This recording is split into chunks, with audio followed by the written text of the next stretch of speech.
దీపం ఉండగానే ఇల్లు చక్కబెట్టుకోవాలి అన్నది కాంగ్రెస్ ప్లాన్. ఇనుము వేడిగా ఉండగానే కొట్టాలి అన్నటువంటిది కాంగ్రెస్ ప్లాన్. ఇనుము ఎక్కడ వేడిగా ఉంది అంటే భారతీయ జనతా పార్టీ కార్యకర్త ఇంకా నిర్లిప్తత నుంచి బయటపడకపోవడం. ఎందుకని? తను ఎక్స్పెక్ట్ చేసింది 400, 350 సొంతగా, 70 సొంతగా. అలా కాకపోతే అయిపోయిందే అనేది. కార్పొరేట్ కాలేజీ ఇదే కార్పొరేట్ విద్యా సంస్థకు సంబంధించిన స్టూడెంట్ లాగా అయిపోయింది బీజేపీ కార్యకర్త పరిస్థితి. ఫస్ట్ క్లాస్ వచ్చింది, డిస్టింక్షన్ వచ్చింది బీజేపీకి, కానీ ఫెయిల్ అయ్యింది అన్నటువంటి రూటే. బీజేపీకి సొంతగానే 240 వచ్చింది, మిగతా వాళ్ళందరూ కలిసినా 232.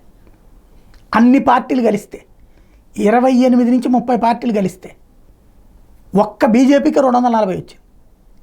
దానికంటే క్రిందసారి 300 కంటే తగ్గింది కదా. ఇంకా ఈ నిర్లిప్తత నుంచి బయటపడాల. ఈ టైంని అడ్వాంటేజ్గా చాలా టాక్టికల్గా తీసుకున్నాడు రాహుల్ గాంధీ.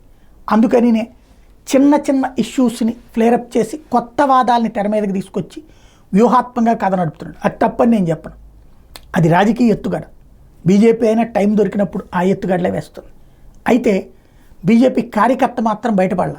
ఇదివరకు సోషల్ మీడియాలో చాలా యాక్టివ్గా చక్కటి ఆర్గ్యుమెంట్లు చేయగలిగి స్పష్టమైనటువంటి ఆన్సర్ చెప్పగలిగినటువంటి వాళ్ళు అనేక మంది సైలెంట్ అయిపోయారు, లైట్ తీసుకుంటున్నారు.